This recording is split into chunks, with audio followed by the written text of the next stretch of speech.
मुस्लिम इब्ने अकील कूफा पहुंचे तो देखा कि वाकई हजारों लोग इमाम हुसैन का इंतजार कर रहे हैं।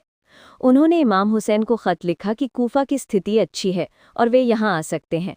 लेकिन यजीद को जब इस बात का पता चला तो उसने कूफा के गवर्नर को बदल दिया और उबैदुल्ला इब्ने जियाद को नया गवर्नर बनाया।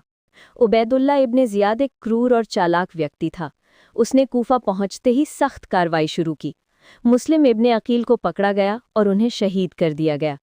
कूफा के जो लोग इमाम हुसैन का साथ देने का वादा कर रहे थे, वे डर के मारे चुप हो गए। इधर इमाम हुसैन अपने परिवार और साथियों के साथ कूफा की तरफ निकल चुके थे। रास्ते में उन्हें मुस्लिम इब्ने अकील की शहादत की खबर मिली। ये सुनकर उनके कई साथी वापस चले गए, लेकिन इमाम हुसैन ने अपना इरादा नहीं बदला। वे जानते थे कि आगे क्या होने वाला है, फिर भी वे आगे बढ़ते रहे, क्योंकि उनके लिए ये सिर्फ राजनीतिक लड़ाई नहीं थी, बल्कि सच्चाई और झूठ के बीच का फैसला था। 10 मुहर्रम सन 60 हिजरी की सुबह करबला के मैदान में एक अजीब सा सन्नाटा था। एक तरफ यजीद की 4000 की फौज थी, दूसरी तरफ इमाम हुसैन के साथ सिर्फ 72 लोग थे।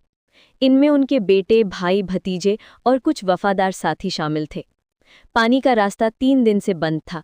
छोटे बच्चे प्यास से तड़प रहे थे, लेकिन इमाम हुसैन के चेहरे पर कोई परेशानी नहीं थी। वे जानते थे कि ये उनकी आखिरी सुबह है।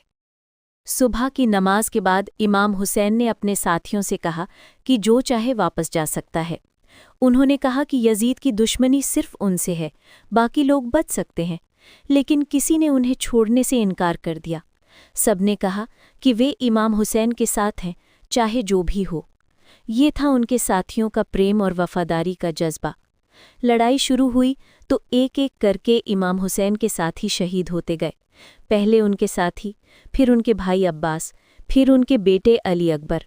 हर शहादत के साथ करबला का मैदान और भी दुखदाई होता जा रहा था, लेकिन इमाम हुसैन का हौसला नहीं टूटा।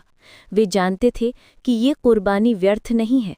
ये कुर्बानी आने वाली नस्लों को सिखाएगी कि अन्याय के आगे कभी नहीं झुकना चाहिए। दोपहर के वक्त जब इमाम हुसैन अकेले रह गए तो उन्होंने आखिरी बार अपने खैमे की तरफ देखा। वहाँ उनकी बहन ज़ैनब, उनकी बेटियां और छोटे बच्चे थे। वे जानते थे कि उनके जाने के बाद इन औरतों और बच्चों पर क्या बीतेगी, फिर भी उन्होंने हिम्मत नहीं हारी। वे मैदान में निकले और आखिरी बार यजीद की फ़ौज को समझाने की कोशिश की। उन्होंने कहा कि वे नबी के नवासे हैं, उनका खून बहाना कितना बड़ा गुनाह है, लेकिन किसी ने उनकी बात नहीं सुनी। आखिर में इमाम हुसैन भी शहीद हो गए। उनका सिर काटकर यजीद के पास भेजा गया। उनके परिवार की औरतों और बच्चों को कैदी बनाकर दमिश्क ले जाया गया, लेकिन इमाम हुसैन की ये कुर्बानी व्यर्थ नहीं गई। इस घटना ने पूरे इस्लामी दुनिया को हिला दिया। लोगों को समझ आ गया कि यजीद कैसा शासक है और इमाम हुसैन क्यों उसके खिलाफ खड़े हुए थे। करबला की ये घटना सिर्फ एक ऐतिहासिक घटना नहीं है, ये एक सबक है जो हमें सिखाता है कि सच्चाई के लिए खड़े होना कितना ज़रूरी है। इमाम हुसैन ने दिखाया कि अगर आपके पास सच्चाई है तो संख्या की कमी कोई मायने नहीं रखती।